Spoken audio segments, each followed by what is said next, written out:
like him, or I'm trying to be cold, or that it doesn't sound nice conceptually to have him to hold through the night. Just know that once he turns out the light, I will essentially be alone. But with the caveat that I'll have to lie still, because even if he says my moving won't bother him, it will. And I know that once he's sleeping, I'll be lying there awake, trying so hard not to think about each point of contact that our bodies make and how each of those points is slowly sticking together with sweat. No, it's not that I find him repulsive, this is just the way I get, and it makes me think that maybe I was meant to sleep alone. But you and I, we slept face to face, legs intertwined and fingers interlaced. You outdid John Lennon in the way you wrapped yourself around me as if I were Yoko, and oh no, I was not simply the little spoon, unless we're talking about the camping kind that folds with the fork and the way we were inclined to sleep like our bodies were puzzle pieces. Origami art with a million creases. We were the intricate knots in the main sheet of a tall ship, only pulled tighter together by the storms in our dreams. But thinking back now, I know the source of thunder in my sleep. You snored like a motherfucker. But I slept more deeply there with you than I ever have with anyone else than I do now here by myself.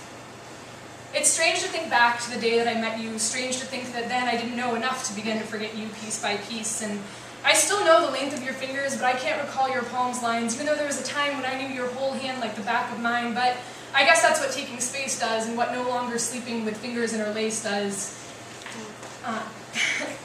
I honestly don't remember how I got to that place where I suddenly found myself talking about personal space and taking breaks. I guess it was shortly after that time that I said that maybe we should take a few nights in our own separate beds because yours was so small and all tangled sheets because of the way you moved your feet in your sleep.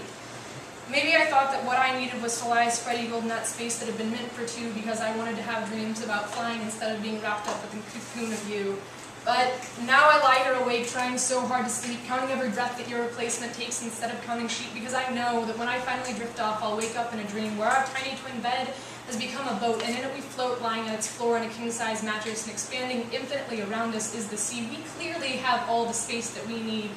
So why do we still lie there, locked like the clock hands at 12 on my grandfather's wristwatch that I was never taught to wind, but still pretended as a child that it could tell time, and now that I'm older, they tell me it will just take time. But I can't fathom when you won't be on my mind, because I am fine, and I find you in the strangest places, in the worn-out spaces between the piano keys on which you first drunkenly played me a sonata in C major, and I thought I would never see hands like yours again, or in the pocket of my winter coat in which I find a note that I wrote during those coldest weeks when everything seemed a bit bleak except for you and me, and it reads, "Don't forget to buy shaving cream.